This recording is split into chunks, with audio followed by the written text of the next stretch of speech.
The history of the Crusades is usually presented as a heroic epic, knights in gleaming armor setting out to liberate the Holy Sepulchre.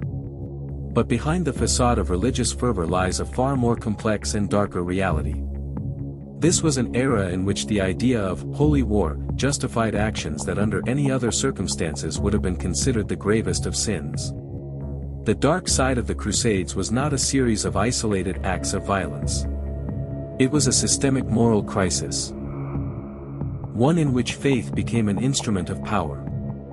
The root of the tragedy lay in the concept of Deus Vult, God wills it. When Pope Urban II called for the First Crusade at Clermont in 1095, he promised full remission of sins to all who participated. This created a dangerous precedent: killing an infidel was no longer a crime. It became an act of service to God. The first victims of this fanaticism were not Muslims in the East, but European Jews. The so-called Rhineland massacres of 1096. Part of the People's Crusade, cut a bloody path through the Rhine Valley before the main armies had even departed. Mobs led by fanatics reasoned that there was no point marching to fight distant enemies when enemies of the faith lived next door. Thousands were murdered and their property plundered, all under the banner of defending Christianity. What made this particularly chilling was the logic behind it. The perpetrators were not acting against their own moral framework.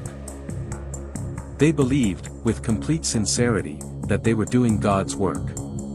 This is perhaps the most disturbing aspect of the entire crusading movement: the violence was not despite the religion, but because of it.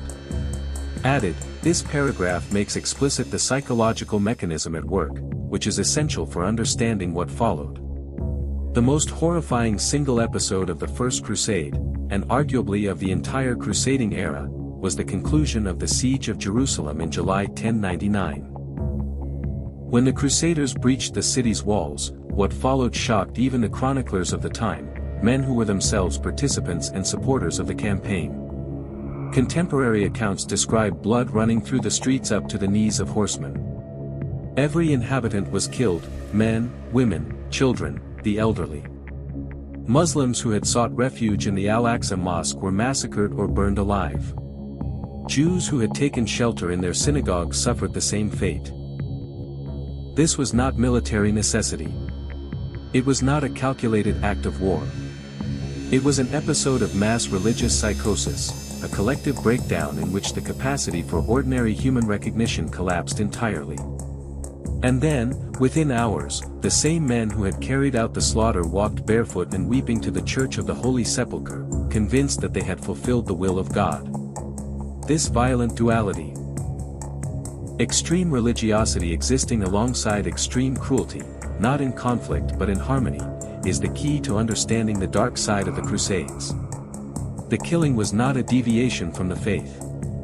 For those who committed it, the killing was the faith. Added, this framing is crucial and often absent from popular accounts. It explains why the violence was so total and so guilt-free. If the First Crusade was driven, however catastrophically, by genuine religious conviction, the Fourth Crusade, 1202 to 1204, stands as the symbol of the movement's complete moral collapse. The armies never reached Jerusalem. Manipulated by the commercial interests of Venice and consumed by political ambition, the Crusaders turned their forces against Constantinople, the largest Christian city in the world, the heart of Eastern Christendom, and a civilization of extraordinary wealth and culture. The sack of Constantinople in 1204 was one of the greatest cultural catastrophes in human history. Christians killed Christians. Churches and palaces were looted.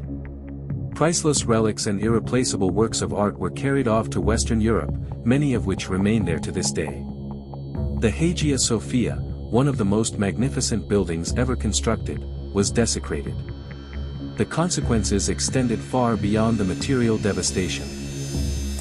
The sack of Constantinople permanently shattered the relationship between the Eastern and Western churches, sowing a hatred that shaped the next 8 centuries and whose echoes can still be felt today. The Crusade had become a pirate expedition operating under the cover of the cross. Added, the note about looted artifacts still being in Western Europe, this grounds the history in something tangible and contemporary. For a significant portion of those who took the cross, the Crusades had nothing to do with faith and everything to do with opportunity. Medieval Europe operated under the law of primogeniture. The eldest son inherited everything. This left thousands of younger sons landless, titles without estates, swords without purpose. For these men, the East represented a chance at wealth, land, and status that they could never obtain at home. The Holy War was, for many of its foot soldiers and commanders alike, simply a war of conquest dressed in the language of salvation. The Crusader states established in the Levant, the county of Edessa, the Principality of Antioch, the Kingdom of Jerusalem, imposed rigid feudal hierarchies on local populations. Muslims, Eastern Christians, and Jews alike found themselves reduced to the status of subjugated subjects in lands their families had inhabited for centuries. Meanwhile, the Italian maritime republics, Venice, Genoa, and Pisa, transformed the Crusades into a commercial enterprise of staggering profitability. They provided transport, supplies, and financing, in exchange for monopolies over eastern trade routes. These republics had no theological investment in the outcome of any particular campaign. What they wanted were markets, and war was the mechanism by which markets were opened. Added. The specific dynamic between the Italian republics and the crusading armies is often overlooked but explains much about why certain campaigns unfolded as they did. Among the darkest episodes of the entire era is the so-called Children's Crusade of 1212. Inspired by the idea that pure and innocent hearts could accomplish what the swords of knights had failed to achieve, thousands of young people, many of them adolescents, some of them children, set out from France and Germany toward the Mediterranean. The belief was that the sea would part before them, as it had before Moses, allowing them to walk to the Holy Land. The sea did not part. The overwhelming majority never came close to reaching it. Most died of hunger, thirst, and disease along the roads through France and Italy. Those who reached the ports of Marseille and Genoa were met not by divine miracle but by unscrupulous merchants who offered them free passage, and then sold them into slavery in North Africa. The Children's Crusade stands as perhaps the purest example of how religious hysteria can consume the most vulnerable. No army, no fortress, no political enemy was required for this catastrophe.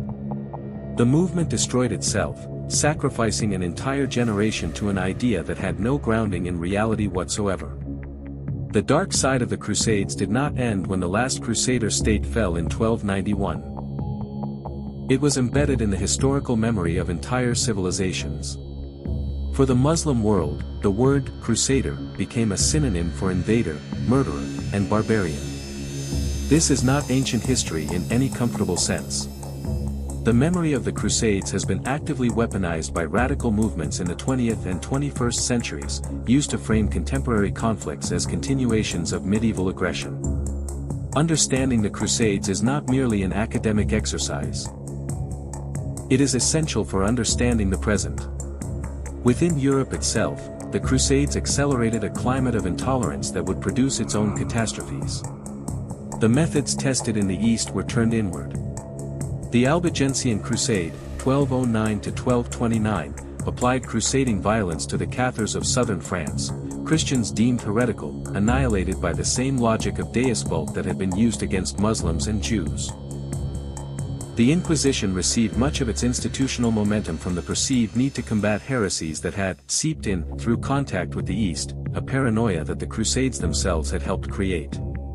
The movement that had been launched to defend Christianity ended by demonstrating how effectively Christianity could be used to destroy. When we examine the dark side of the Crusades, we are confronted with a warning that transcends its medieval context. When an ideology, even the most elevated, even one built on genuine ideals of justice and devotion, strips itself of empathy and loses sight of the individual human being standing in front of it, it becomes an instrument of annihilation. The knight returning from Jerusalem did not return with the Holy Land liberated. He returned having carried out massacres, having looted the greatest Christian city in the world, having sold children into slavery.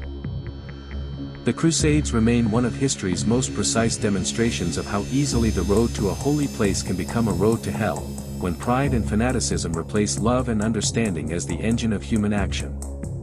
The darkness that the Crusaders set out to fight had, by the end, taken up residence in their own hearts. And they never noticed.